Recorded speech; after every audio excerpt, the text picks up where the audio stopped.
Guys, welcome back to Selvi cooking channel. இன்னைக்கு Selvi cooking சேனலில் மாங்காய் சாதம் தான் செய்ய போகிறேன். அதுக்கு நான் இந்த மாதிரி நீட்டு மாங்காய், ஒட்டு மாங்கான்னு சொல்லுவாங்க, அது எடுத்திருக்கேன்.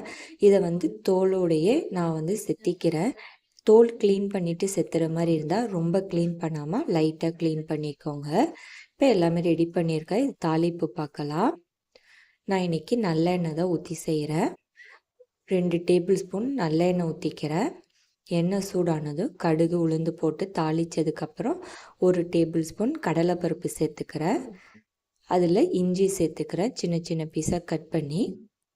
2 பச்சை மிளகா, 2 காஞ்ச மிளகா சேர்த்துருக்கேன். இஞ்சி சேர்த்து நம்ம செய்கிறப்ப ரொம்ப டேஸ்ட்டாக இருக்கும் சாப்பிட்றதுக்கு. அப்புறம் கருவேப்பிலை எல்லாம் சேர்த்துக்கிறேன். இதெல்லாம் தாளித்ததுக்கப்புறம் இதில் வேர்க்கடலையும் முந்திரி பருப்பும் சேர்த்துக்கிறேன். இதெல்லாம் நல்லா கோல்டன் கலரில் வறுபட்டதுக்கப்புறம் துருவி வச்ச மாங்காவை சேர்த்துக்கிறேன். கலருக்காக மஞ்சத்தூள் சேர்த்துக்கிறேன். 1/4 டேபிள் ஸ்பூன் மஞ்சத்தூள் சேர்த்துட்டு நல்லா மிக்ஸ் பண்ணி விட்டுட்டு வேக வச்சுக்கிறேன். இதுக்கு தேவையான அளவு உப்பும் சேர்த்துக்கிறேன். 10 நிமிஷம் வேகட்டும். மாங்காய் நல்லா வெந்ததுக்கப்புறம் இதில் வேக வச்ச சாதத்தை போட்டு மிக்ஸ் பண்ணிக்கலாம். இந்த மாதிரி நட்ஸ் எல்லாம் போட்டு நம்ம சாதம் கிண்டி கொடுக்குறப்ப குழந்தைங்களும் விரும்பி சாப்பிடுவாங்க. ஸ்கூலுக்கு லஞ்சாக கொடுக்குறப்பையும் ரொம்ப டேஸ்ட்டாக இருக்கும். இது நல்லா மிக்ஸ் பண்ணிவிட்டு நல்லா அழுத்தி மூடி போட்டு வச்சுருங்க.